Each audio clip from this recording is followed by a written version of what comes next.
ಇವತ್ತು ಸೋಮವಾರ ಯೂಶಲಿ ನಾವು ಟೆಂಪಲ್ ಹೋಗ್ತೀವಿ. ಬಟ್ ಟೈಮ್ ಇವಾಗ ಬಂದು 10:15 ಆಗ್ತಾ ಇದೆ. ಇನ್ನೂ ಸ್ನಾನ ಮಾಡಿಲ್ಲ ಇಬ್ರು. ಬಟ್ ಮಂಜು ಬೆಳಗ್ಗೆಯಿಂದನೇ ಒಂದೇ ಸರಿ ಮಧ್ಯಾಹ್ನಕ್ಕೆ ಅಡುಗೆ ಪ್ಲಸ್ ಬ್ರೇಕ್ಫಾಸ್ಟ್ ಮಾಡೋದಕ್ಕೆ ಅಂತ ಹೋಗೋಳೆ. ನನಗೂ ಬಂದು ಮಾಡು ಅಂತಾಳೆ. ಬಟ್ ನಾನು ವಿಡಿಯೋ ಎಡಿಟ್ ಮಾಡ್ತಾ ಇದ್ದೀನಿ. ಬಟ್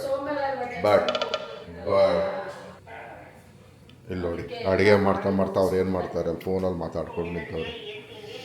ಅಡುಗೆ ಬಂದು ಇವತ್ತು ಏನದು ಎಂಥದ್ದು ಬೂದ್ ಕುಂಬಳಕಾಯಿ ಸಾಂಬಾರು, ಬೂದ್ ಕುಂಬಳಕಾಯಿ ಪಲ್ಯ, ಉಪ್ಪಿಟ್ಟು, ಈರುಳ್ಳಿ ಉಪ್ಪಿಟ್ಟು. ಇಬ್ರಿಗೂ ಹೇಳ್ಬಿಟ್ಟೆ.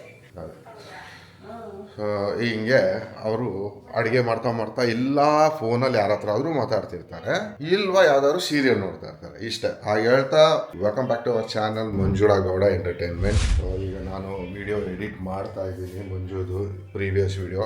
ಯಾಕೋ ಗೊತ್ತಿಲ್ಲ, ವಿಡಿಯೋ ಜಾಸ್ತಿ ಜನಕ್ಕೆ ತಿರ್ಗಾ ಮತ್ತೆ ಈ ಚಾನಲ್ನಲ್ಲೂ ತೋರಿಸ್ತಾ ಇಲ್ಲ. ರೀಸನ್ ಗೊತ್ತಿಲ್ಲ ಏನು ಅಂತ. ಮೋಸ್ಟ್ ಪ್ರಾಬಬ್ಲಿ ಜನಗಳು ಆಪ್ಟ್ ಮಾಡದೇ ಇರೋ ಕಾರಣ ನಮ್ಮ ಚಾನಲ್ನಲ್ಲಿ ಅಂದರೆ ನಮ್ಮ ವಿಡಿಯೋಗಳನ್ನ ಅದಕ್ಕೆ ಅದು ಬೇರೆ ಜನಗಳು ತೋರಿಸಿಲ್ಲ ಅಂತ ಅನ್ಕೊಂತೀನಿ. ಅದೊಂದು ರೀಸನ್ ಆಗಿರ್ಬೋದು.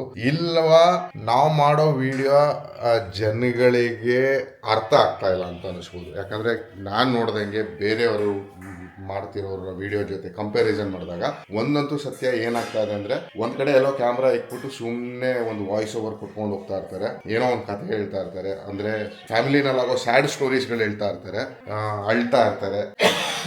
ಸಾರಿ. ಸೊ ಈ ತರ ವಿಡಿಯೋಗಳು ಅವ್ರಿಗೆ ಇಷ್ಟ ಆಗತ್ತೆ ಅಂತ ಅನ್ಕೊಂತೀನಿ. ಆಕ್ಚುಲ್ ಆಗಿ ವ್ಲಾಗ್ ನಾವೇನ್ ಮಾಡ್ತಾ ಇದೀವಿ ಅದು ಯಾರಿಗೂ ಅರ್ಥ ಅಥವಾ ಅವ್ರಿಗೆ ಇಂಟ್ರೆಸ್ಟು ಬರ್ತಿಲ್ಲ ಅನ್ಕೊಂತೀನಿ. ಅಂದ್ರೆ ಜನಗಳಿಗೆ ಏನಾದ್ರೂ ಒಂದು ಮನೆಯಲ್ಲಿ ದೋಸೆ ತೂತ್ ಆಗಿರ್ಲೇಬೇಕು, ಅವಾಗ್ಲೇ ಅವ್ರು ನೋಡೋದು. ಅಂದ್ರೆ ಏನಾದ್ರೂ ಪ್ರಾಬ್ಲಮ್ಗಳಿರ್ಬೇಕು, ಅದ್ರ ಕತೆ ಸುಮ್ಮನೆ ಒಂದಕ್ಕೊಂದು ಕಟ್ಕೊಂಡು ಹೇಳ್ತಾರಲ್ಲ ಕತೆನ, ಆ ಥರ ಕತೆ ಹೇಳ್ತಾ ಇದ್ರೇನೆ ಇಷ್ಟ ಆಗತ್ತೆ ಅಂತ ಅನ್ಕೊಂತೀನಿ. ಅದಕ್ಕೋಸ್ಕರ ಆಗ್ತಾ ಇಲ್ಲ. ಎನಿವೇಸ್ ನಮ್ಗೆ ಗೊತ್ತಿಲ್ಲ, ನಾವು ಮಾಡ್ತಾ ಇರೋದು ಹೀಗೆ, ನಮ್ಮ ಲೈಫ್ ನಡೀತಿರೋದು ಹೀಗೆ. ನಮ್ದ್ರಲ್ಲೂ ಸ್ಯಾಡ್ ಸ್ಟೋರೀಸ್ಗಳಿದೆ, ಬಟ್ ಅದನ್ನ ಹೈಲೈಟ್ ಮಾಡೋಂಥ ನೆಸೆಸಿಟಿ ಇಲ್ಲ. ಯಾಕಂದ್ರೆ ಸ್ಯಾಡ್ ಸ್ಟೋರೀಸ್ ಬರುತ್ತೆ ಹೋಗುತ್ತೆ, ಬಟ್ ಖುಷಿಯಾಗಿರೋದು ಮಾತ್ರ ಕಮ್ಮಿ ಟೈಮು. ಆ ಖುಷಿಯಾಗಿರೋ ಟೈಮ್ನ ನಾವು ನಿಮ್ಗೆ ತೋರಿಸ್ತಾ ಇದೀವಿ. And very happy about it. ಎಲ್ಲ ಮುಗಿಸಿ ನಾವು ರೆಡಿಯಾಗಿ ಹೊಡೋಷ್ಟೊತ್ತಿಗೆ 11:15 ಆಗೇ ಹೋಯ್ತು ಟೈಮು. ನೋಡಿ, ಪೂಜೆ ಎಲ್ಲ ಮುಗೀತು, ತಿಂಡಿನೂ ಮುಗೀತು. ಉಪ್ಪಿಟ್ಟು ಮಾಡಿದ್ದೆ, ಸಖತ್ತಾಗಿ ಮಾಡಿದ್ದೆ ಇವತ್ತು ಉಪ್ಪಿಟ್ಟು.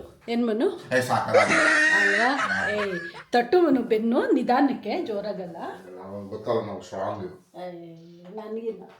Thank you so much. ನಮ್ಮ ಯಜಮಾನ್ರಿಗೆ ಎಷ್ಟು ಪ್ರೀತಿ ನಮ್ಗೆ. ಏನೋ ಒಂದು ಸುಮ್ಮನೆ ಅವಾಗವಾಗ ಹಂಗೆ ಏನೋ ಒಂದು ಮೋಟಿವೇಶನ್ ತಗೋತಾ ಇರಬೇಕಲ್ಲ ಅಂತ ಅಷ್ಟೇ. ನಡಿ ಹೊರಡೋಣ. ಸೊ ನಾವು ಇವಾಗ ಹೋಗ್ತಾ ಇದ್ದೀವಿ ಸೀದಾ ಟೆಂಪಲ್ಗೆ. ಅಲ್ಲಿಂದ ಟೆಂಪಲ್ ಆದಮೇಲೆ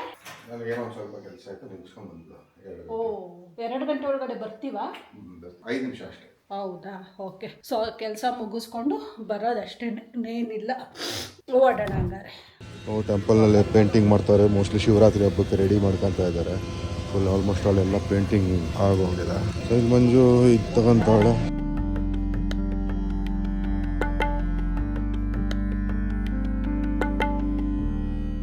ಏನೋ ಒಂಥರ ಪೀಸ್ ಆಫ್ ಮೈಂಡ್ ದೇವಸ್ಥಾನಕ್ಕೆ ಬಂದು ಹೋದ್ಮೇಲೆ. ಬಟ್ ಇಲ್ಲಿ ದೇವಸ್ಥಾನ ಫುಲ್ ರೆಡಿ ಮಾಡ್ಕೊತಾ ಇದ್ದಾರೆ ಶಿವರಾತ್ರಿಗೆ. ಅಲ್ಲಿ ನೋಡಿ ಮಂಜು ಪ್ರಸಾದ ತೊಗೊಂಡು ಒಬ್ಬರೇ ತಿನ್ಕೊಂಡು ಹೋಯ್ತವ್ರೆ ಆ ಕಡೆ. ಸೊ ಶಿವರಾತ್ರಿಗೆ ನಂಬ್ತಿರೋ ಬಿಡ್ತಿರೋ ಗೊತ್ತಿಲ್ಲ, ಬಟ್ ಇಲ್ಲಿ ಆಲ್ಮೋಸ್ಟ್ 1.5 ಕಿಲೋಮೀಟರ್ಸ್ವರೆಗೂ ಕ್ಯೂ ನಿಂತಿರ್ತಾರೆ. ಅವತ್ತಿನ ದಿವಸ ಬರೋದಕ್ಕೂ ಆಗೋದಿಲ್ಲ, ಅಷ್ಟು ರಶ್ ಇರುತ್ತೆ. ಆ್ಯಕ್ಚುಲಿ ಎಲ್ಲ ಟೆಂಪಲಲ್ಲೂ ಇರುತ್ತೆ ಅನ್ಕೊಳ್ತೀನಿ, ಬಟ್ ನಾನು ನೋಡಿರೋದು ಇದು ಒಂದೇ ಟೆಂಪಲ್ಲು. ಆಯ್ತಾ ತಿಂದ ಪ್ರಸಾದ? ಓಕೆ, ನಾವು ತಿಂದು. ನಮಗೆ ಬನಾನಾ ಸಿಕ್ತು, ತಿಂದು. ನಾವು ಸೆಕೆಂಡ್ ಟೈಮ್ ಕರೆದು ಬನಾನಾ ಕೊಟ್ಟರು ಅಂಕಲ್. ಬಾಯಲ್ಲಿ ಹಣ್ಣು ಕೊಡ್ತೀನಿ, ಬಾರಮ್ಮ ಇಲ್ಲಿ. ಹಂಗೆ ಓಣ ನಡಿ. ಏನಪ್ಪ ಆಯ್ತಾ ಕೆಲಸ? ಮುಗೀತು. ನೀನು ಹೇಳಬೇಕು, ನನ್ನೇ ಕೇಳ್ತಾ ಇದೀಯಾ? ಮುಗೀತು, ಇನ್ನೇನಿಲ್ಲ. ಮನೇಲಿ 1 ಅವರ್ ಮಲ್ಕೊಳ್ಳೋದಷ್ಟೇ. ಯಾವಾಗ ನೋಡಿದ್ರು ಮಲ್ಕತೀನಿ ಅಂತೀಯಲ್ಲ ಮನು.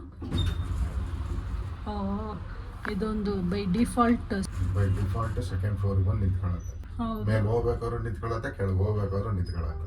ನಿನ್ನ ಕಣ್ಣು ಹೆಂಗಿದೆ ಗೊತ್ತಾ? ಫುಲ್ ರೆಡ್ ಆಗಿ. ನಿದ್ದೆ ಸರಿ ಹೋಗ್ತದೆ ಅಂದರೆ ಕರೆಕ್ಟಾಗಿ 8 ಅವರ್ ಪ್ರಾಪರ್ ಸ್ಲೀಪ್ ಸಿಗ್ತಾರೆ. ಅದೇ ಆಗ್ತಿರೋದು. 4 ಅವರ್ ಇಲ್ಲಿ, 2 ಅವರ್ ಅಲ್ಲಿ, 1 ಅವರ್ ಇಲ್ಲಿ ಹಂಗೆ ಸಿಗ್ತಾರೆ. ಏನು ಓದಕ್ಕೆ ಮಲಗ್ಬಿಡು. ಹಾಗೆ ಮಾಡೋದು. Thank you so much.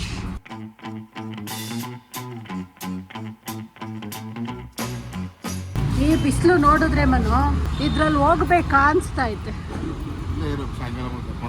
ಅಲ್ವಾ? ನೆರಳು ಬಂದ್ಮೇಲೆ ಕರ್ಕೊಂಡು ಹೋಗಿ. ಚೆನ್ನಾಗಿದೆ ಇಲ್ಲಿ ಮಲ್ಕೊಳ್ಳೋಕ್ಕೆ, ತಣ್ಣಗೆ. ಹಂಗಂತೀಯಾ? ಅಲ್ಲಿ ಆ ಸಿಮೆಂಟ್ ಮೇಲೆ. ಇವಾಗ ಅವರೆಲ್ಲ ಅನ್ಕೋಬೇಕು, ಥೋ ಇವರಿಬ್ರು ಏನಪ್ಪ ಯಾವಾಗ ನೋಡಿದ್ರು ಬರೀ ನಿದ್ದೆ ಮಾಡೋದ್ರ ಬಗ್ಗೆನೇ ಮಾತಾಡ್ತಾರೆ ಅಂತ. ಅದೇನು ಮಾಡೋಕ್ಕಾಗಲ್ಲ, ಅವರವ್ರ ಕಿಸ್ಮತ್ತಲ್ಲಿ ಬಂದಿರೋದು ಅಲ್ವಾ? ನಮ್ಮ ತೇರು ಸ್ಟಾರ್ಟ್ ಅಲ್ವಾ, ನೋಡಿ ಎಷ್ಟು ಲಾಟ್ ಇದೆ ಕಲ್ಲಂಗಡಿ ಹಣ್ಣು. ನಮ್ಮದು ಸೆಲೆಕ್ಷನ್ ಆಗಿದೆ ಅಲ್ಲಿ, ನೋಡಿ ಸೆಲೆಕ್ಟ್ ಮಾಡ್ಕೊಂಡಿದ್ದೀವಿ. ಎಷ್ಟು ಕೆ ಜಿ ತಗೊಂತೀವಿ ಈ ಸರಿ? ಕೆ ಜಿ ಇಲ್ಲ, ಮೀಡಿಯಮ್ ಸೈಜ್ ಅಂತ ಹೇಳ್ತೀವಿ, ಅದೆಷ್ಟು ಬರುತ್ತೆ ಅಷ್ಟು. ಹೌದು, ಇವಾಗ ತಿನ್ನಾನು ಇಲ್ಲಿ ರೆಗ್ಯುಲರ್ ಆಗಿ ಹಾಕಿರ್ತಾರೆ. ಈ ಜಾಗ ಬಿಟ್ಟರೆ ಇನ್ನೊಂದು ಆ ಕಡೆ ಅಲ್ಲೊಂದು ಜಾಗದಲ್ಲಿ ಹಾಕಿರ್ತಾರೆ. ಸೊ ಈ ಎರಡು ಜಾಗದಲ್ಲೇ ನಾವು ತಗೊಳ್ಳೋದು. ಲಾಸ್ಟ್ ಟೈಮೆಲ್ಲ ಆ ಕಡೆನೇ ತಗೊಂಡಿದ್ದು, ಬಟ್ ಈ ಟೈಮ್ ಈ ಸರಿ ಈ ಕಡೆ ತಗೊಳ್ಳೋಣ ಅಂತ ಪ್ಲಾನ್ ಮಾಡ್ತಾ ಇದ್ದೀವಿ. ಆಲ್ರೆಡಿ ಒಂದ್ಸರಿ ತೊಗೊಂಡೋಗಿದ್ದು ತುಂಬ ಚೆನ್ನಾಗಿತ್ತು, ತುಂಬ ಸ್ವೀಟ್ ಆಗಿ ತುಂಬ ಜ್ಯೂಸಿ ಆಗಿತ್ತು. ಸೊ ಅದಕ್ಕೋಸ್ಕರ ದೇವಸ್ಥಾನದಿಂದ ಬಂದಿದೆ, ಸ್ವಲ್ಪ ಹೊತ್ತು ಮಲ್ಕೊಬಿಟ್ಟೆ, ಬಿಸಿಲಿಗೂ ಅದಕ್ಕೂ ಫುಲ್ ತಲೆನೋವು ಬಂದ್ಬಿಡ್ತಪ್ಪ. ಭಯಂಕರ ಬಿಸಿಲಿದೆ ಹೊರಗಡೆ. ಸಮ್ಮರ್ ಬಿಗಿನಿಂಗಲ್ಲೇ ಹಿಂಗಾದ್ರೆ ಆಮೇಲೆ ಹೋಗ್ತಾ ಹೋಗ್ತಾ ಇನ್ ಮಿಡ್ ಸಮ್ಮರ್ ಹೆಂಗಿರತ್ತೆ ಅಂತ. ಏನ್ ಮನು ನಿನ್ಗೆಲ್ಲ ನಾನು ಎರಡೆರಡು okay, thank you so much. ನಾನು ಹೇಳಿದ್ದು ಸಮ್ಮರ್ ಬಿಗಿನಿಂಗ್ ಅಲ್ಲೇ ಹಿಂಗಾದ್ರೆ ಇನ್ ಮಿಡ್ ಸಮ್ಮರ್ ಇನ್ ಹೆಂಗಿರತ್ತೆ. ರಿಪೋರ್ಟ್ಗಳನ್ನೇ ಬರ್ತಾ ಇತ್ತಲ್ಲ ನ್ಯೂಸ್, IMD ಏನೋ ಹೆವಿ ಹೀಟ್ ಸ್ಟ್ರೋಕ್ಸ್ಗಳು ಇರ್ತಾವಂತೆ ಈ ವರ್ಷ. ಹೌದಾ? ಸಮ್ಮರು ಲಾಂಗ್ ಇರುತ್ತೆ. ಸೊ ಆದಷ್ಟು ನಾವು ಬಾಡಿನ ಹೈಡ್ರೇಟ್ ಆಗಿ ಇಟ್ಕೋಬೇಕು, ಲಿಕ್ವಿಡ್ಗಳು ಜಾಸ್ತಿ ತಗೊತಾ ಇರಬೇಕು, ನೀರು ಫ್ರೂಟ್ಸು ಸ್ವಲ್ಪ ಜಾಸ್ತಿ ಇಂಟೇಕ್ ಇರಬೇಕು. ಸೊ ಆಫೀಸ್ ಕೆಲಸ ಮಾಡ್ತಾ ಇದೆ, ಮನು ಬರ್ತಾ ಅಂದಿವೆ ಕಲ್ಲಂಗಡಿ ಹಣ್ಣು ತಂದಿದ್ವಲ್ಲ, ಸೊ ಇದನ್ನ ಕಟ್ ಮಾಡಿ ಕೊಡು ಅಂತ ಮನು ಮೊನ್ನೆ ತಂದಾಗೆಲ್ಲ ಅವ್ರು ಕಟ್ ಮಾಡ್ಬಿಟ್ಟಿದಾರಂತೆ. ಅದಕ್ಕೆ ಇವತ್ತು ನಾನು ಮಾಡಬೇಕು ಅಂತ ಹೇಳ್ತಾ ಇದ್ರು. ಸೊ ಮೊನ್ನೆ ತಂದಿದ್ದು ಹಣ್ಣು ಸಖತ್ತಾಗಿತ್ತು ಅಯ್ಯಪ್ಪನ ಹತ್ರ, ಅದೇ ಎಕ್ಸ್ಪೆಕ್ಟೇಷನ್ ಅಲ್ಲಿ ಇವತ್ತು ತಂದಿದ್ದೀವಿ. ನೋಡೋಣ, ಅದು ಒಟ್ನಲ್ಲಿ ನೋಡಿದ್ರೇನೆ ಚೆನ್ನಾಗಿದೆ ಅಂತ ಅನ್ನಿಸ್ತಾ ಇದೆ. ಅಲ್ಲಿ ಕಟ್ ಮಾಡಿನೂ ಇಟ್ಟಿದ್ರಲ್ಲ, ಹೋದಾಗೆಲ್ಲ ಯಪ್ಪ ಒಂದೊಂದು, ಹೋದಾಗಂದ್ರೆ ಇದೇ ಸೆಕೆಂಡ್ ಟೈಮ್ ಹೋಗಿದ್ದು. ಲಾಸ್ಟ್ ಟೈಮು ಕೊಟ್ಟಿತ್ತು ಟೇಸ್ಟಿಗೆ, ಇವತ್ತು ಕೊಟ್ಟಿದ್ರು, ಚೆನ್ನಾಗಿತ್ತು.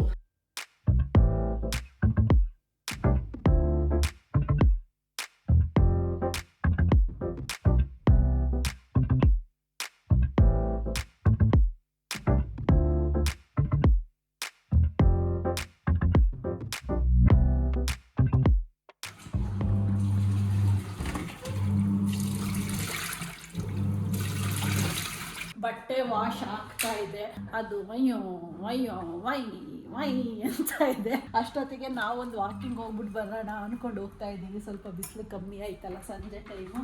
ಸೊ ಇತ್ತೀಚೆಗೆ ವಾಕಿಂಗನ್ನು ಫುಲ್ ಕಂಪ್ಲೀಟ್ ಕಮ್ಮಿನೇ ಮಾಡಿಬಿಟ್ಟಿದ್ದೀವಿ. ಆಲ್ಮೋಸ್ಟ್ ಇಲ್ಲಿ ಧೂಳು ಜಾಸ್ತಿ ಅಂತ ಅಂದ್ಕೊಂಡು, ಅದಕ್ಕೆ ಅಪರೂಪಕ್ಕೆ ಹೋಗೋಣ ಅಂತ. ಏನಪ್ಪ, ವಾವ್, ಈಗ ನೋಡೋಕ್ಕೆ ಚೆನ್ನಾಗಿ ಅನ್ಸುತ್ತೆ ನೋನು. ಅದೇ ಎಂತ ರೆಡ್ ಆ್ಯಂಡ್ ಬ್ಲ್ಯಾಕ್ ಕಾಂಬಿನೇಷನ್ ನೋಡಿ ಎಷ್ಟು ಚೆನ್ನಾಗಿದೆ.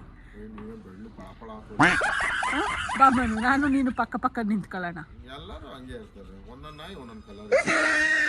ನಾಯಿ, ಅಯ್ಯೋ ನಿನ್ನೂ ನಾಯಿ ಅನ್ಕೋಬಿಟ್ಟೆ, ನನ್ನೂ ನಾಯಿ ಅನ್ಬಿಟ್ಟೆ, ಏನು ಅಂತ ನೋಡಿ. ಯಾರು ಇಲ್ಲಿ ಬಾಮನು, ಇರಲಿ ಬಾಮನು ನೋಡಿ, ಯಾರು ಬೆಳ್ಳಕ್ಕವ್ರೆ? ನಾನೇ ಬೆಳ್ಳಕ್ಕಿರೋದು. ಬೆಳ್ಳಕ್ಕೋ ಕಪ್ಪುಗೋ, ಇದು ದಿಲ್ ಚೆನ್ನಾಗಿ ಬೆಳ್ಳಗಿದೆಯಾ, ಇದು ಸರಿ ಇಲ್ಲ. ನಮಗೆ ಕಪ್ಪುಗಿದ್ರೆ ಇದು ಸಾಕಾದ, ಅದಕ್ಕೆ ಇದು ನಮ್ದಾಗಿರೋದು, ಇದು ನಿಮ್ದಾಗಿರೋದು. ನಾವು ಕರುಣೆ ತೋರಿಸಿರೋದು ನಿಮಗೆ. ಹಂಗೆ ಹೌದು, ಎಲ್ಲಿ ಸಿಕ್ತು? ನಿಮ್ಗೆ ಲೈಫ್ ಇಲ್ಲ, ಲೈಫ್ ಇಲ್ಲ ಪಾಪ. ಇವ್ರು ಸಿಕ್ಕಿಲ್ಲಾದ್ರೆ ನಂಗೆ ಲೈಫೇ ಇರ್ತಿರ್ಲಿಲ್ಲ. ನಿನಗೆ ಎಲ್ಲಿ ಸಿಕ್ತು? ಹಂಗೆ ಸಿಕ್ತು ನಡಿ ಮನು. ಐ ಇದೇನೋ ಸಿಕ್ತು ನನಗೆ. ಏನದು ನೋಡಿ, ಎಷ್ಟು ಚೆನ್ನಾಗೈತೆ, ಒಳ್ಳೆ ಟ್ರೈನ್ ಥರ, ಟ್ರೈನ್ ಟ್ರ್ಯಾಕ್ ಥರ ಐತೆ ನೋಡಿ. ವ್ಯಾಲೆಂಟೈನ್ ಡೇ ಗಿಫ್ಟ್, ಪ್ರಾಜೆಕ್ಟ್ ವರ್ಕಿಗೆ ಆಗತ್ತೆ ಇಟ್ಕೊ. ಹೌದು, ನಿಮ್ಮ ಸ್ಕೂಲಲ್ಲಿ ಕೊಡ್ತಾರಲ್ಲ ನೋಡು. ಇದು ಪುನಃ ಸ್ಟಾರ್ಟ್ ಬಂತಿದ್ದು, ಚೆನ್ನಾಗಿರುತ್ತೆ ಇದು. ನಿನ್ನ ಕೈ ಹಿಡ್ಕೊಂಬನು.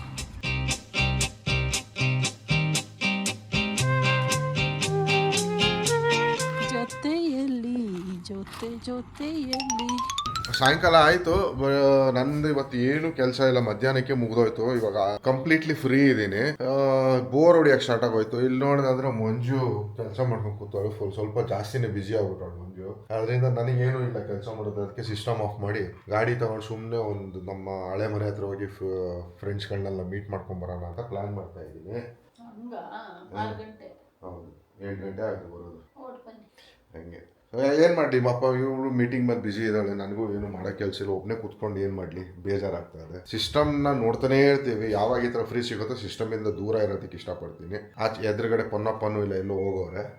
ಸೊ ಬೆಸ್ಟ್ ಆಪ್ಷನ್ ಏನಂದರೆ ಮನೆ ಹತ್ರ ಹೋಗಿ ಫ್ರೆಂಡ್ಸ್ಗಳು ಇರ್ತಾರೆ, ಅವ್ರನ್ನ ಮೀಟ್ ಮಾಡ್ಕೊಂಡು ಬರೋಣ ಅಂತ ಪ್ಲ್ಯಾನ್ ಮಾಡ್ತಾ ಇದ್ದೀನಿ. ಸೊ ಈಗ ನಾನು ಹೋಗಿ ಬರ್ತೀನಿ. ಮಂಜು ಒಬ್ಬಳೇ ಇರ್ತಾಳೆ ಮನೆಯಲ್ಲಿ. ಹೊರಟು ಬನ್ನಿ, ನಮ್ಮದು ವಾಷಿಂಗ್ ಮಿಷಿನ್ ಕರೀತಾ ಇದೆ. ಹೌದಾ? ಅದು ಹಾಡು ಹೇಳ್ಕೊಂಡು ಕರಿಯುತ್ತೆ, ಎಷ್ಟು ರೊಮ್ಯಾಂಟಿಕ್ ಆಗಿ. ಎಂಜಾಯ್ ಮಾಡಿ ಬರ್ಲಾಗದ. ಬಾಯ್ ಬಾಯ್. ಮನು ಹೊರಗಡೆ ಹೋಗಿನೇ ಒಂದು 2 hours ಆಯಿತು. ನನಗೆ ಬೇರೆ ಸಿಕ್ಕಾಬಟ್ಟೆ ಕೆಲಸ ಬಂದಿದೆ, ತಲೆ ನೋವು ಬರ್ತಾ ಇದೆ. ಒಂದೇ ಸಮ ಸಿಸ್ಟಮ್ ಎಲ್ಲ ಕಣ್ಣು ಬಿಟ್ಟು ಸೊ ಮನು ಬರಲಿ ಒಟ್ಟಿಗೆ ಕಾಫಿ ಕುಡಿಯೋಣ ಅಂತ ವೆಯ್ಟ್ ಮಾಡ್ತಾ ಇದ್ದ.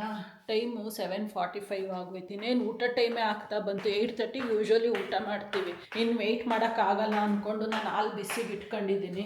ಸ್ವಲ್ಪನೇ ಇರೋದು, 1 ಕಪ್ ಆಗೋಷ್ಟಿದೆ ಹತ್ತಿಗೆ. ಅದಕ್ಕೆ ಕುಡ್ಕೊಬಿಡೋಣ, ಅವ್ರು ಬಂದ ಮೇಲೆ ಏನಾದ್ರು ಬೇಕು ಅಂದರೆ ಫ್ರೆಶ್ಶಾಗಿ ಹಾಲು ತರ್ತಾರೆ, ಮಾಡ್ಕೊಡೋಣ ಅವರಿಗೆ ಅಂದ್ಕೊಂಡು ಬಿಸಿ ಮಾಡ್ಕೊತಾ ಇದ್ದೀನಿ. ಬಟ್ ಮನು ಇಲ್ಲ ಅಂದರೆ ನನಗೆ ಮನೆ ಒಳಗಡೆ ಇರೋದಕ್ಕೆ ಆಗಲ್ಲ. ಏನೇ ಬ್ಯುಸಿ ಇರಲಿ ಒಟ್ಟಿನಲ್ಲಿ ಕಾಣಿಸ್ತಾ ಇರಬೇಕು ಮನು ನನ್ನ ಕಣ್ಣಿಗೆ. ಆವಾಗೊಂದು ಇವಾಗೊಂದು ಒಂದೊಂದು ಮಾತುಗಳು ಆಡ್ತಾ ಇರಬೇಕು. ಆವಾಗನೇ ನನಗೆ, ಇಲ್ಲಾಂದರೆ ಒಂಥರ ಲೋನ್ಲಿನೆಸ್ ಫೀಲ್ ಆಗೋಕ್ಕೆ ಸ್ಟಾರ್ಟ್ ಆಗೋಗ್ಬಿಡುತ್ತೆ. ಊರಿಗೆ ಹೋದರೂ ಅಷ್ಟೇ ಆಯ್ತಾ, ನನಗೆ ಇರೋದಕ್ಕೆ ಆಗಲ್ಲ. 1 ಡೇ ಮ್ಯಾಕ್ಸಿಮಮ್ಮು. ಆಮೇಲೆ ಮನುನ ಮಿಸ್ ಮಾಡ್ಕೊಳಕ್ಕೆ ಸ್ಟಾರ್ಟ್ ಮಾಡಿಬಿಡ್ತೀನಿ, ನಾನೇ ಬಂದ್ಬಿಡ್ತೀನಿ. ಇಲ್ಲ ಹೋಗ್ತೀನಿ ನಾನು ಬೆಂಗಳೂರಿಗೆ ಅಂತ. ನಮ್ಮಮ್ಮ ಬೈತಾ ಇರ್ತಾರೆ, ಏನೇ ನೀನು ಹಿಂಗೆ ಅಭ್ಯಾಸ ಮಾಡ್ಕೊಂಡ್ರೆ ಹೆಂಗೆ ಅಂತ. ಬಟ್ ಏನು ಮಾಡೋಕ್ಕಾಗಲ್ಲ, ಅವ್ರ ಪಾಪ ಇಲ್ಲಿ ಒಬ್ಬರೇ ಇರ್ತಾರಲ್ಲ, ಹಂಗಾಗಿ ಇಬ್ಬರು ಏನಾದ್ರು ಜೊತೆಲಿ ಹೋದರೆ ಇರ್ತೀನಿ ಆರಾಮಾಗಿ. ಬಟ್ ಅವರು 1 ಡೇ ಮ್ಯಾಕ್ಸಿಮಮ್ ಅಂದರೆ 2 ಡೇಸು. ಅದ್ರ ಮೇಲೆ ಅವ್ರಿಗಲ್ಲಿ ಇರೋಕ್ಕಾಗಲ್ಲ, ಏನು ಕೆಲಸಗಳಿರಲ್ಲ. ನಾನಂದರೆ ಬ್ಯುಸಿಯಾಗಿ ಹೋಗ್ಬಿಡ್ತೀನಿ, ಅಮ್ಮಂಗೆ ಹೆಲ್ಪ್ ಮಾಡ್ಕೊಂಡು ಮಾತಾಡಿಕೊಂಡು ಎಲ್ಲ ಅಲ್ಲ. ಮನುಗಿನೇನು ಅವರು ಟಿ ವಿನೂ ನೋಡಲ್ಲ. ಎಷ್ಟು ಅಂತ ಮಾತಾಡ್ತಾರೆ ಅವರು ನಮ್ಮ ಅಪ್ಪನ ಜೊತೆ, ಅಮ್ಮ ಅಕ್ಕನ ಜೊತೆ ಎಲ್ಲ. ಸೊ ಹಂಗಾಗಿ ಒಂದು 2 ಡೇಸ್ ಆದಮೇಲೆ ಇಲ್ಲ ಹೋಗೋಣ ನಡಿ ಬೆಂಗಳೂರಿಗೆ, ನನ್ನ ಕೆಲಸ ಎಲ್ಲ ಪೆಂಡಿಂಗ್ ಉಳ್ಕೊತಾ ಇದೆ ಅಂತ ಅಂತಾರೆ. ಅವ್ರು ಯೂಶ್ವಲಿ ಕೆಲಸ ಮಾಡೋದೇ ಡೆಸ್ಕ್ಟಾಪಲ್ಲಿ ಅಲ್ವಾ, ಹಾಗಾಗಿ ಲ್ಯಾಪ್ಟಾಪ್ ಎಲ್ಲ ಅವ್ರಿಗೆ ಕಂಫರ್ಟ್ ಆಗಲ್ವಂತೆ. ಸೊ ಏನೋ ಹಿಂಗೆ ನಡೀತಾ ಇದೆ. ಕಾಯ್ತಾ ಇದ್ದೀನಿ ಮನುಗೆ. 8 ಗಂಟೆಗೆ ಬರ್ತೀನಿ ಮಂಜು ಅಂತ ಹೇಳೋಗಿದ್ದಾರೆ. 7:45, ಇನ್ನೊಂದು 15 ಮಿನಿಟ್ಸ್ ಇದೆ. ಸೊ ನನಗೆ ಅವಾಗ ತಲೆ ನೋವು ಬಂತು ಅಂದ್ಬಿಟ್ಟು ಕಾಫಿ ಎಲ್ಲ ಹಾಲು ಮಿಕ್ಸ್ ಮಾಡ್ಕೊತಾ ಇದ್ದೀನಿ. ಹಾಗೆ ಕಾಫಿ ಕುಡಿಯೋದು ಬಿಟ್ಬಿಟ್ಟೆ ನಾನು. We gotta check out, it's close to 11, so baby ride it with some urgency. I'm just here for the fun part, cause I'm good on the money part.